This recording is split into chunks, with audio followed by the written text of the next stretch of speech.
the woman who led Rome's greatest revolt, the Untold Saga of Boudica. I am not fighting for riches or power, but for freedom. We are Roman slaves no longer. Boudica, Queen of the Iceni. Chapter 1. A Queen Wronged.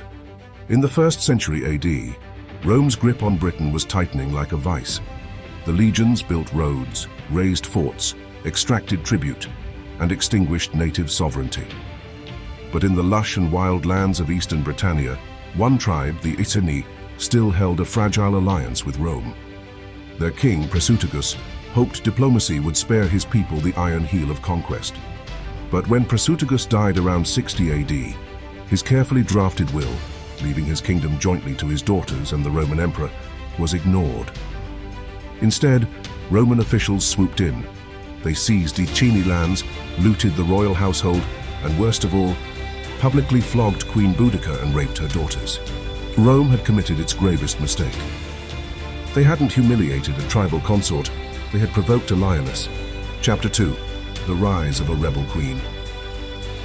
Tall, fierce, with flaming red hair cascading to her waist, Boudica was no ordinary woman. The Roman historian Cassius Dio described her as a warrior queen with eyes that pierced like arrows. But her weapon was not just the sword, it was the fury of a violated people. Boudica rallied not just the Iceni, but neighboring tribes who too had suffered under Roman exploitation: the Trinovantes, the Cornovi, the Durotriges. Assembled beneath a blood-red sky, these warriors declared a new war, not for gold or borders, but for revenge, justice and liberty. She was no longer just a queen, she became a symbol, a burning banner of native resistance. Chapter 3. Blood in Camulodunum. The first Roman target was Camulodunum, modern-day Colchester, a Romanized settlement built atop the bones of sacred Celtic land. The colonists mocked the Britons, building a lavish temple to Emperor Claudius and driving natives into poverty and slavery. Boudica's forces arrived like an avalanche of wrath. They burned the city to the ground, slaughtered its inhabitants, and tore the temple stone by stone. Not even Roman statues were spared. It wasn't a battle, it was an exorcism of Roman arrogance. Rome reeled, Britain shook, but Boudica was just beginning. Chapter 4. The March of Fire. With her army swelling, some estimates say over 100,000 strong, Boudica turned toward Londinium, modern London, a bustling Roman hub. Governor Gaius Suetonius Paulinus, caught off guard while campaigning in distant Wales, had no time to defend the city. He abandoned Londinium, leaving it to fate, and fate came on horse-drawn chariots. Boudica's warriors torched the city, destroying Roman villas, storehouses, and garrisons. Survivors spoke of a crimson sky, screaming children, and an enemy that seemed summoned from the underworld itself. 3 cities burned. Over 70,000 Romans and Roman sympathizers lay dead.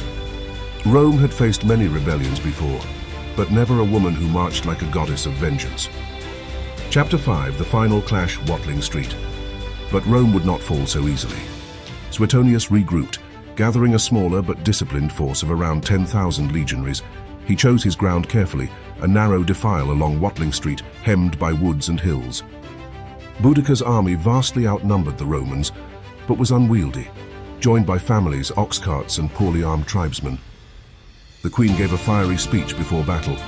"I fight as a woman for my lost freedom, my scourged body, and the outraged chastity of my daughters." Then the horns sounded.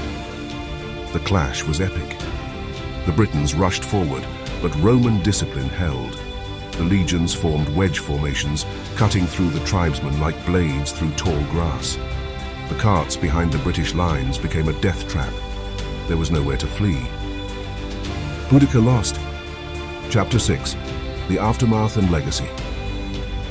Defeated Boudica either took poison or fell in battle, depending on the chronicler. Her daughters vanished from history. Rome reasserted its control, but never again with the same arrogance. Boudica's revolt terrified the Roman Empire and scarred the psyche of the Emperor Nero. It led to changes in governance and more caution in dealing with subject peoples. But more importantly, it gave Britain its first national hero. In Victorian times, Boudica's legacy was resurrected as a symbol of female strength and British pride. A statue of her in a war chariot now stands near the Thames in London, facing Parliament, her bronze gaze fixed on the city she once burned. Boudica was not just a warrior. She was a mother, a queen, a victim of imperial cruelty, and a legend who nearly brought an empire to its knees. Her story reminds us that power cannot erase the will of the oppressed, and that sometimes the fiercest weapon in the world is a mother's vengeance.